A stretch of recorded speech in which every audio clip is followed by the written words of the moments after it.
For me, all I want to talk about is my love for Sam Darnold. I'm a USC fan. I watched that kid play at USC, and I said, he got it. The reason why he was good to me is because when he made mistakes, he never was rattled. It was like he threw a touchdown when he threw an interception. Didn't matter to him. And when you have somebody that was cool and calm like him at USC, I knew it would translate. It may not translate right away, but I knew it would translate. As a Jets fan, he gets drafted to the Jets. What more do you want? Good quarterback, get drafted. We finally got our guy. Oh no. Joe Douglas had different plans. Joe Douglas, that idiot, decided to trade off Sam Darnold because, he's never going to succeed here, and we got to try something different. And what did Joe Douglas do? He went ahead and drafted the worst quarterback in NFL history for the Jets. The worst quarterback in Jets history, and that's saying a lot. You got to understand that. We have a horrible track record of drafting quarterbacks. He's at the top of the list. Was Zach Wilson? Yes, yeah. Zach Wilson. Garbage. Basura. You know how bad Zach Wilson is? Just think about this. Bo Nix goes down. And Sean Payton says, yeah, Zach Wilson's the backup. Who we got in the practice squad? Jared Stidham? Yeah, give me him. So you can't even get in the game when the quarterback gets hurt. What are you here for? Why are you even on a team? And that's who Joe Douglas said that was going to revitalize the Jets. And I was here every week. Remember, I was here every week. Zach Wilson is the worst quarterback that you can choose. And boy, was I right.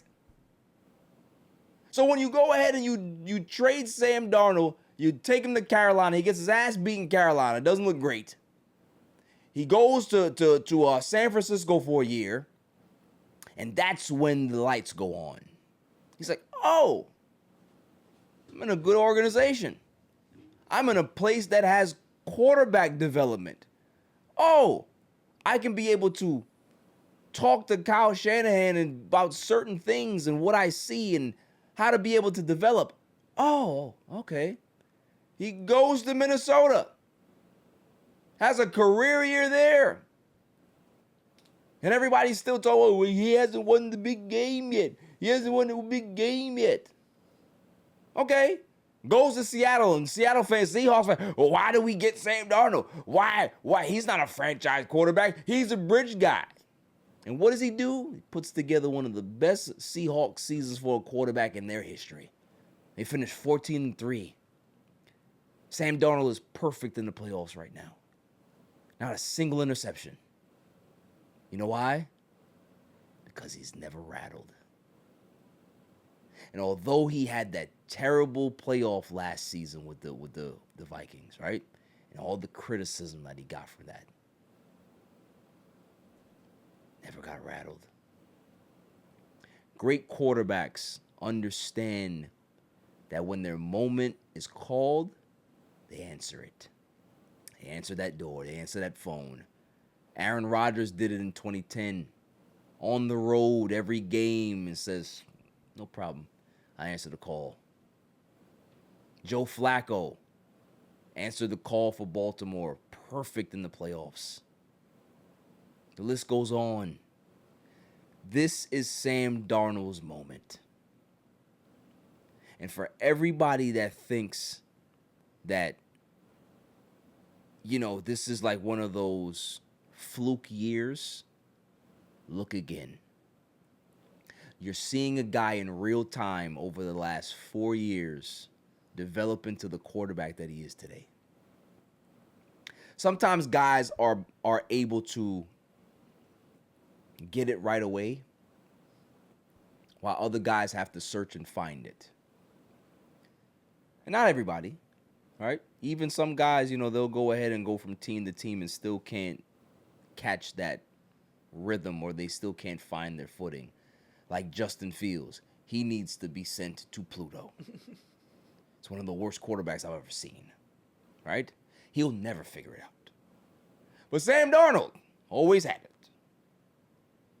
But sometimes I tell people this all the time. I don't care where you start. It's important where you go. If Tom Brady was a first-round pick and Tom Brady got drafted by the Miami Dolphins, would we be talking about Tom Brady being the greatest quarterback of all time right now? Probably not. Maybe. But he went to the right place for him. You know why? Because when he got drafted, he was able to sit and develop. Sam Darnold was thrown into the spotlight as the savior way too early. But what ended up happening is it didn't happen in New York. It didn't happen in Carolina. It happened in San Francisco. He sat there and he watched and he developed. And sometimes you have to take a step back to be able to take 10 steps forward. One of the greatest quarterbacks, my favorite quarterback of all time, John Elway. John Elway was the savior of the Denver Broncos. He was dubbed that. He was the richest man in football at that time. Signed a 5-year, $5 million deal back in 1983. And he was dubbed the savior of the Denver Broncos. And boy, did they beat him up.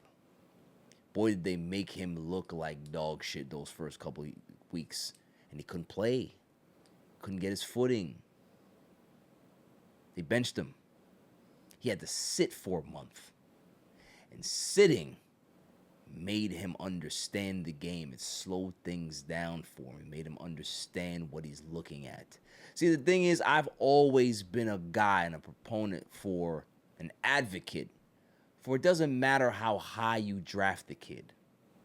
If you draft the kid number 1, okay, that's where your position was, you draft them. Sit them.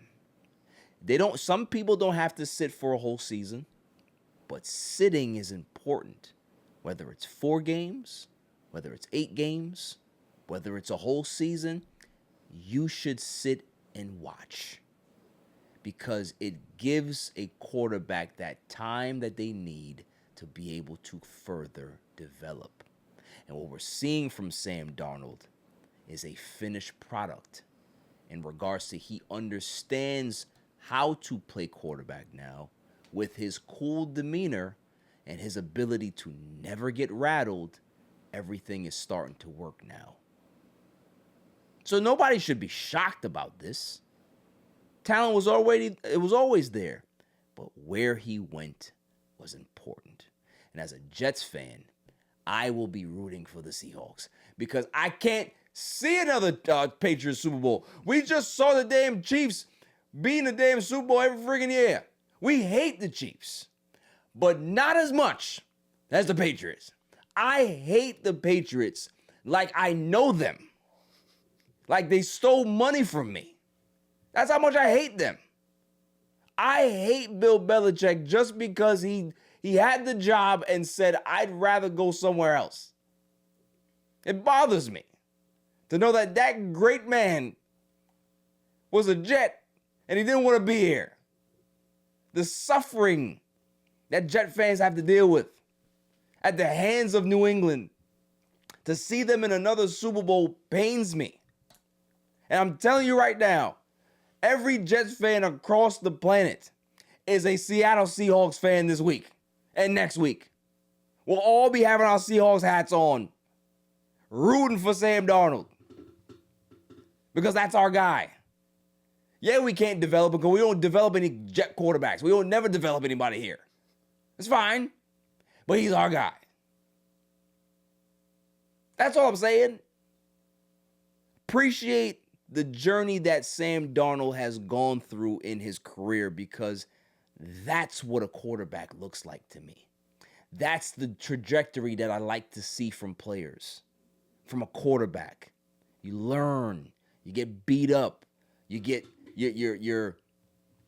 doubted, and then you rise to the occasion. Shouts to Sam Darnold. That's my guy.